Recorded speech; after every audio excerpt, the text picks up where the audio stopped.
Hitman Absolution is a divisive game. Go look at the comments section of anything mentioning the title and you'll see a great many people mourning the loss of a beloved franchise to some kind of perceived casual gamer enemy who loves Call of Duty but hates thinking in their games. It's a false dichotomy, of course, but the falseness of a claim has never kept anyone from having a white-hot opinion about something related to video games.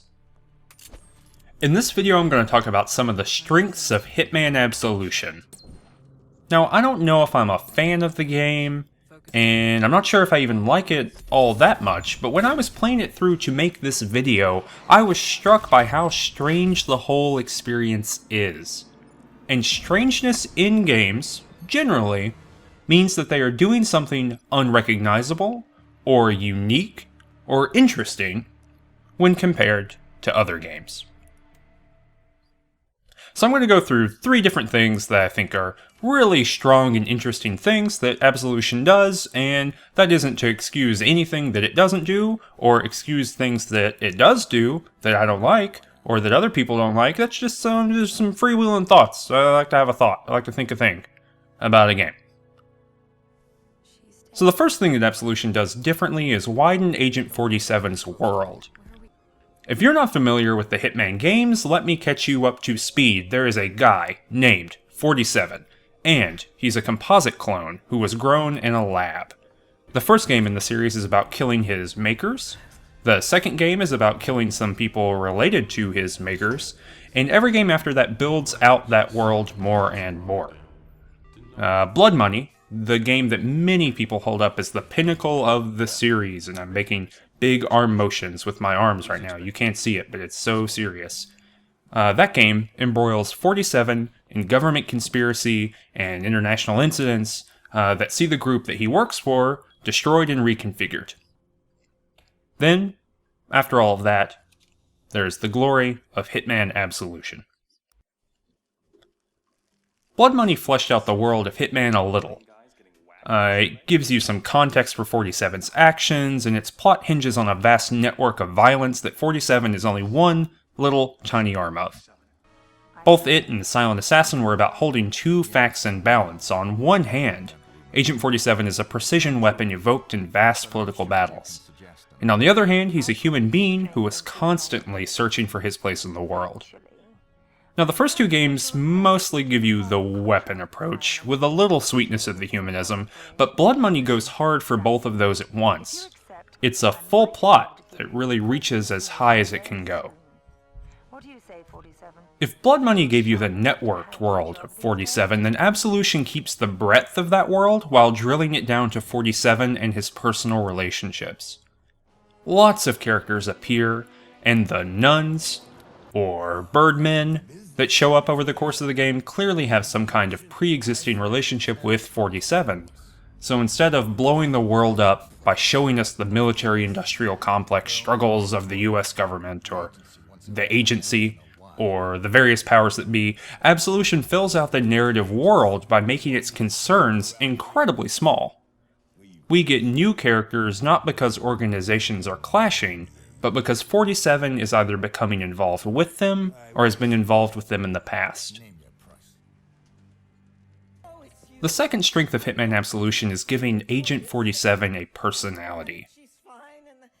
While we've gotten the caring and careful characters' feelings before in games like Silent Assassin and Blood Money, those have generally been given to us in the form of what 47 wants from the world. He's either pious, or he's driven by revenge, but those are all classical drives that tell us about the character in relation to his desires. In those games, we're learning about 47 in the same way that we learn about Mark Wahlberg in a Transformers film. We know his motivations, and because of that, we have faith that we know him. But Absolution kind of throws a monkey wrench into how much we're able to project on Agent 47. It characterizes him as spiteful and cruel in some instances, and there's an entire level dedicated to 47 either killing a man in the desert or leaving him there to die. The plot's pretty specific that no matter what you choose, he does die out in that desert.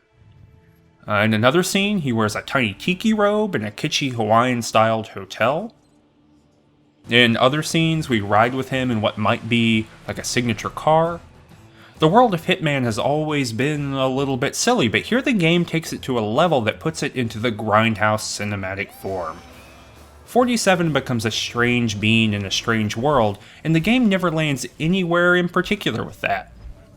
It's a profoundly experimental and alienating tactic for the game's narrative, and while I'm not sure what the payoff is, I'm certain that the experience is unique because of this specific mode of characterization. The game gives us something we are not expecting and commits to it so hard. The third strength of Hitman Absolution is a little bit smaller, but I think maybe the most brilliant part of it. This strength lies in its willingness to diverge from its grand plot. To be sure, the main change in Absolution is the push toward a character-centric design that wants us to be invested in the world of this multimedia property. Like, the plot of Absolution occurs so that there can be sequels that take up the plot of Hitman Absolution, and we actually haven't seen that so far yet. The sequel seems to be ignoring it 100%, or at least the next game in the series. However, the game never feels like it is beholden to this kind of grand plotline. We're shown scenes of an investigator hunting for 47. We go to a gun store to get 47's signature weapons, the silver ballers. We spend a few quiet moments at the store of the blind tailor who creates 47's suits. The game's creators are committed to showing us the moments of normalcy in the life of the hitman. He isn't only a murderer who works as a hired weapon. He's merely a dude. He's just a guy who gets suits, or participates in shooting competitions, or just hangs out with an old friend, who consequently made his weird bird suit from Blood Money. Absolution was, and continues to be, a divisive game, but I think there's real beauty in engaging it on its own terms. While there are plenty of things I wish the game had avoided for various reasons, I think it is definitely an experimental game that gave us way more than it received credit for, and I think that it's worth returning to for sure. If you like this video, go ahead and hit the subscribe button. If you really like this video, go down to the description and click the link to take you to my Patreon page, where for as little as $1 a month you can help me make more videos like this one. Thanks for watching.